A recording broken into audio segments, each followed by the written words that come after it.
नमस्कार दोस्तों, स्वागत है आपका हमारे YouTube चैनल जीके राजस्थान पर। नमस्कार दोस्तों, आज हम इतिहास के एक ऐसे अध्याय को पलटने जा रहे हैं जो सिर्फ एक आंदोलन नहीं, बल्कि साधारण किसानों के असाधारण साहस की कहानी है। यह कहानी है राजस्थान की मिट्टी से उपजे उस संघर्ष की, जिसने लगान, लाग बाग और बेगार की बेड़ियों को तोड़कर आज़ादी और सम्मान की एक नई सुबह लेकर आया। ये महागाथा बिजोलिया किसान आंदोलन के नाम से जानी जाती है, जो 44 साल तक चला और पूरी तरह अहिंसक रहा। हमारी कहानी आज से करीब 125 साल पहले 19वीं सदी के अंत में मेवाड़ रियासत के एक छोटे से ठिकाने बिजोलिया से शुरू होती है। यह क्षेत्र, जो आज भीलवाड़ा जिले का हिस्सा है, इतिहास में ऊपर माल की जागीर के नाम से जाना जाता था। इस जागीर की नींव एक बहादुरी की दास्तान से जुड़ी है। वर्ष 1527 में जब राणा सांगा ने मुगल बादशाह बाबर से लोहा लिया था, तब जगनेर के अशोक परमार ने अपनी सेना के साथ उनका भरपूर साथ दिया था। इस शौर्य से प्रसन्न होकर राणा सांगा ने उन्हें यह ऊपरमाल की जागीर दी थी। यह जागीर मेवाड़ के 16 प्रमुख सामंतों में से एक थी और इसके मालिक राव कहलाते थे। लेकिन विडंबना देखिए, जिस जमीन को वीरता के सम्मान में दिया गया था, वही जमीन आने वाले समय में शोषण और दमन का एक ऐसा केंद्र बन गई जिसकी मिसाल पूरे भारत में मुश्किल से मिलती है। इस शोषण की जड़ें 1818 की उन सहायक संधियों में छिपी थीं, जो राजपूताना के शासकों और अंग्रेजों के बीच हुई थीं। इन संधियों के तहत राजाओं को अंग्रेजों को एक निश्चित वार्षिक रकम देनी होती थी। राजाओं ने यह बोझ जागीरदारों पर डाला और जागीरदारों ने यह पूरा बोझ लगान, लाग बाग और बेगार के रूप में किसानों पर डाल दिया। कल्पना कीजिए, एक किसान की हालत।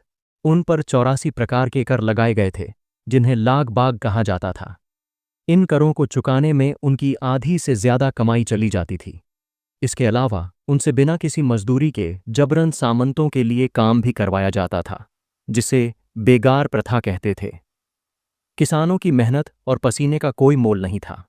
उनकी दुर्दशा का एक बड़ा कारण था लाटा कुंता पद्धति। लाटा में फसल तैयार होने के बाद खलिहान में उपज का अनुमान लगाकर कर वसूला जाता था। वहीं कुंता में फसल अभी खेत में खड़ी होती थी, तब उसका अनुमान लगाकर कर तय कर दिया जाता था। इन दोनों ही तरीकों में जागीरदार पूरी मनमानी करते थे और किसानों से अत्यधिक कर वसूलते थे। इन 84 करों में से 2 कर ऐसे थे जिन्होंने किसानों के धैर्य की अंतिम सीमा को तोड़ दिया था। पहला था चंवरी कर। 1903 में राव कृष्ण सिंह ने यह कर लगाया था। इसके तहत हर किसान को अपनी बेटी की शादी पर ठिकानेदार को 5 रुपये का भुगतान करना होता था। यह कर सिर्फ आर्थिक बोझ नहीं था, बल्कि किसानों के आत्मसम्मान पर भी एक सीधा हमला था। दूसरा कर था तलवार बंधाई कर। राव कृष्ण सिंह की मृत्यु के बाद 1906 में उनके उत्तराधिकारी पृथ्वी सिंह ने यह कर लगाया था। यह कर सामंतों की गद्दी संभालने के लिए एक तरह का उत्तराधिकारी शुल्क था, जिसे राव पृथ्वी सिंह ने किसानों पर थोप दिया। इन दोनों करों ने किसानों को यह एहसास करा दिया कि अब चुप रहना असंभव है, और इसी के साथ एक ऐतिहासिक संघर्ष की शुरुआत हुई। बिजोलिया किसान आंदोलन का पहला चरण 1897 से 1915 तक चला। यह किसी बड़े राष्ट्रीय नेता की कहानी नहीं, बल्कि किसानों के बीच से ही उभरे एक दृढ़ संकल्प वाले व्यक्ति की कहानी है, साधु सीताराम दास। एक रात 1897 में गिरधरपुरा गांव में गंगाराम धाकड़ के पिता के मृत्युभोज पर हजारों धाकड़ किसान इकट्ठा हुए थे। यह एक ऐसा मौका था जब सभी ने अपनी समस्याओं पर खुलकर बात की। साधु सीताराम दास की अध्यक्षता में उन्होंने निर्णय लिया कि वे इन अत्याचारों की शिकायत सीधे मेवाड़ के महाराणा फतेह सिंह से करेंगे। इस काम के लिए 2 बहादुर प्रतिनिधियों, नानजी पटेल और ठाकरी पटेल को चुना गया और उन्हें शिकायत लेकर उदयपुर भेजा गया।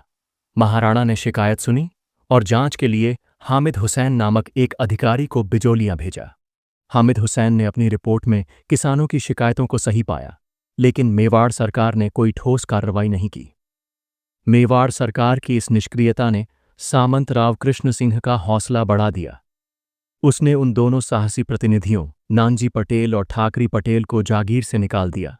इस घटना ने किसानों को एक महत्वपूर्ण सबक सिखाया। अब उन्हें अपने लिए खुद ही लड़ना होगा। इसी दौरान 1905 में साधु सीताराम दास ने मित्र मंडल नामक एक संगठन बनाया। एक आयुर्वेदिक चिकित्सक होने के नाते वे गांवों में जाकर किसानों का इलाज करते और उनकी दुर्दशा को अपनी आंखों से देखते थे। उनका पूरा जीवन गरीब किसानों के शोषण के खिलाफ आवाज उठाने में समर्पित हो गया। वर्ष 1913-14 में फतेहकरण चारण के नेतृत्व में लगभग 15,000 किसानों ने एक साहसिक रणनीति अपनाई, नो टैक्स अभियान। उन्होंने अपनी जमीन पर खेती करना छोड़ दिया और पड़ोसी राज्यों में किराए पर जमीन लेकर खेती करने लगे। यह जागीरदार के लिए एक बड़ा झटका था, क्योंकि उसका राजस्व पूरी तरह से रुक गया। यह आंदोलन ढाकड़ जाति के किसानों द्वारा चलाया जा रहा था और इसका नेतृत्व प्रेमचंद भील, ब्रह्मदेव और फतेहकरण चारण जैसे स्थानीय नेताओं के हाथों में था। यह राजस्थान का पहला संगठित किसान आंदोलन था। प्रथम चरण ने किसानों को उनकी सामूहिक शक्ति का एहसास कराया और उन्होंने जान लिया कि अगर वे एक होकर लड़े तो सामंतों को चुनौती दी जा सकती है।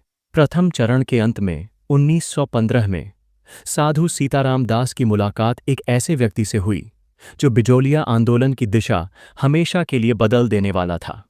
वह नायक था विजय सिंह पथिक। पथिक जी का मूल नाम भूप सिंह था और वे एक क्रांतिकारी थे जो 1915-16 की अखिल भारतीय क्रांति की योजना का हिस्सा थे। उस योजना के विफल होने पर वे पुलिस से बचकर टॉडगढ़ किले में नजरबंद हो गए, जहां से भागकर वे 1916 में साधु सीताराम दास के कहने पर बिजोलिया आ गए। गांधी जी के सत्याग्रह आंदोलन से भी पहले पथिक जी ने एक पूरी तरह से अहिंसक संघर्ष की कमान संभाली। 1917 में हरियाली अमावस्या के शुभ दिन पर उन्होंने ऊपर माल के किसानों को एक साथ लाकर एक शक्तिशाली संस्था बनाई, जिसका नाम था ऊपर माल किसान पंच बोर्ड। इस बोर्ड में 13 सदस्य थे और मन्ना पटेल को इसका सरपंच चुना गया। पथिक जी की सबसे बड़ी रणनीति थी इस आंदोलन को एक राष्ट्रीय पहचान दिलाना। उन्होंने मीडिया का भरपूर इस्तेमाल किया। उन्होंने ऊपर माल का डंका नामक एक समाचार पत्र भी प्रकाशित किया, लेकिन जो काम सबसे निर्णायक साबित हुआ वह था उनका कानपुर से प्रकाशित होने वाले गणेश शंकर विद्यार्थी के प्रताप समाचार पत्र से संपर्क। गणेश शंकर विद्यार्थी ने अपने अखबार में बिजोलिया आंदोलन के लिए एक स्थायी कॉलम ही खोल दिया, जिससे यह मुद्दा राष्ट्रीय मंच पर पहुंच गया। वर्ष 1919 के अमृतसर कांग्रेस अधिवेशन में बाल गंगाधर तिलक ने बिजोलिया के किसानों की दुर्दशा पर एक प्रस्ताव रखा। पथिक जी ने बंबई जाकर महात्मा गांधी से भी मुलाकात की। गांधी जी ने किसानों के संघर्ष की सराहना की और मेवाड़ सरकार को चेतावनी दी। आंदोलन के बढ़ते दबाव के कारण ब्रिटिश सरकार ने 1922 में हस्तक्षेप किया। राजपूताना के एजीजी रॉबर्ट हॉलैंड के नेतृत्व में एक उच्च स्तरीय समिति बनाई गई। 11 फरवरी 1922 को एक ऐतिहासिक समझौता हुआ, जिसके तहत 84 लागतों में से 35 को माफ कर दिया गया।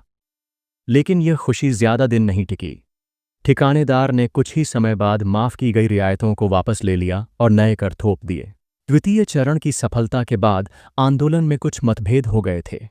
1927 में विजय सिंह पथिक ने आंदोलन का नेतृत्व छोड़ दिया। उनके जाने के बाद इस अंतिम और निर्णायक चरण की कमान अब माणिक्यलाल वर्मा, जमनालाल बजाज और रामनारायण चौधरी जैसे नए नेताओं ने संभाली। जब एक नए भूमि बंदोबस्त के तहत सिंचित भूमि पर कम और असिंचित भूमि पर अधिक कर लगाया गया, तब किसानों ने विरोध में अपनी असिंचित जमीनें वापस लौटा दीं। जागीरदार ने उन जमीनों को जब्त कर लिया और उन्हें बेच दिया। यह एक बड़ा झटका था, लेकिन किसानों ने हार नहीं मानी। इसी कठिन समय में माणिक्यलाल वर्मा ने पंछीड़ा नामक एक बेहद लोकप्रिय गीत लिखा, जिसने किसानों में एक नया जोश भर दिया। यह गीत उनकी शक्ति और उनके अधिकारों के प्रति जागरूक करता था। आंदोलन की लंबी अवधि, किसानों के दृढ़ संकल्प और राष्ट्रीय स्तर पर बढ़ते दबाव को देखते हुए अंततः मेवाड़ सरकार को झुकना पड़ा। वर्ष 1941 में 44 साल के लंबे संघर्ष के बाद एक ऐतिहासिक समझौता हुआ, जिसने इस आंदोलन को एक सफल अंत दिया। इस समझौते के तहत किसानों की सबसे बड़ी मांग, उनकी जब्त की गई जमीन को वापस लौटाना, मान ली गई। यह आंदोलन की सबसे बड़ी जीत थी, क्योंकि इसने किसानों को सिर्फ उनके अधिकार ही नहीं, बल्कि उनकी पहचान और जीवन का आधार वापस लौटाया। बिजौलिया किसान आंदोलन सिर्फ एक स्थानीय घटना नहीं थी, बल्कि यह भारतीय इतिहास का एक महत्वपूर्ण अध्याय है। यह भारत का सबसे लंबा और पहला पूर्णतः अहिंसक तथा संगठित किसान आंदोलन था। इसकी सबसे बड़ी उपलब्धियों में किसानों से वसूले जाने वाले 84 में से 35 करों की माफ़ी और बेगार प्रथा का अंत शामिल है। इस आंदोलन ने भू राजस्व व्यवस्था में सुधार किया और किसानों को उनकी जमीन पर स्वामित्व का अधिकार वापस दिलवाया।